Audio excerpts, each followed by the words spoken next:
ST జాబితా నుండి లంబాడీలను తొలగించాలని తాంసీ మండల అంబుగం గ్రామం నుండి తాంసీ మండల తహసీల్దార్ కార్యాలయం వరకు ఆదివాసీలు మహాపాదయాత్ర నిర్వహించారు.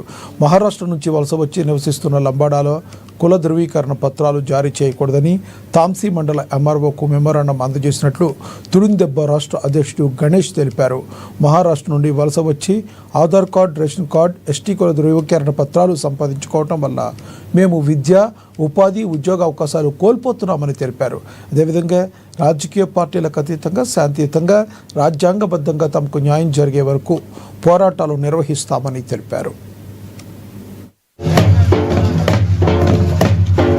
ఆదివాసీ హక్కుల పోరాట సమితి తుడుందెబ్బ తాంసీ మండల కమిటీ ఆధ్వర్యంలో అమ్మగా అయితే తాంసీ మండల తహసీల్దార్ కార్యాలయం వరకు ఆదివాసీలు భారీ ర్యాలీని చేపట్టడం జరిగింది.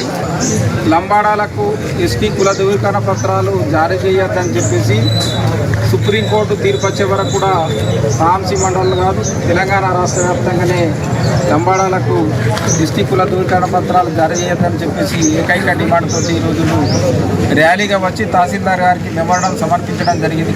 ఆదివాసీ తెగలకు చెందవలసినటువంటి విద్య, ఉద్యోగ, ఉపాధి, అభివృద్ధి, సంక్షేమ పథకాలన్నీ కూడా ఇవాళ లంబాడాలే దోచుకుపోతున్నారు.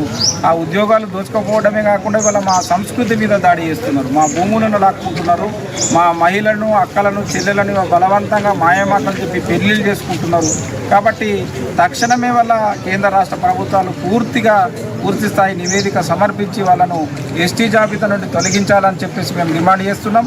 అదేవిధంగా మా యొక్క న్యాయమైనటువంటి పోరాటాన్ని తెలంగాణ రాష్ట్రంలో ఉన్నటువంటి బుద్ధిజీవులందరూ కూడా, ప్రజాస్వామికవాదులు, మేధావులు, ఎస్సీ, ఎస్టీ, బీసీ, మైనార్టీ వర్గాలందరూ కూడా ఇవాళ మా ఆదివాసీలకు సహాయ సహకారాలు అందించి సంపూర్ణంగా మద్దతు ప్రకటించాలని చెప్పేసి కూడా ఈరోజు ఆదివాసీ హక్కుల పోరాట సమితి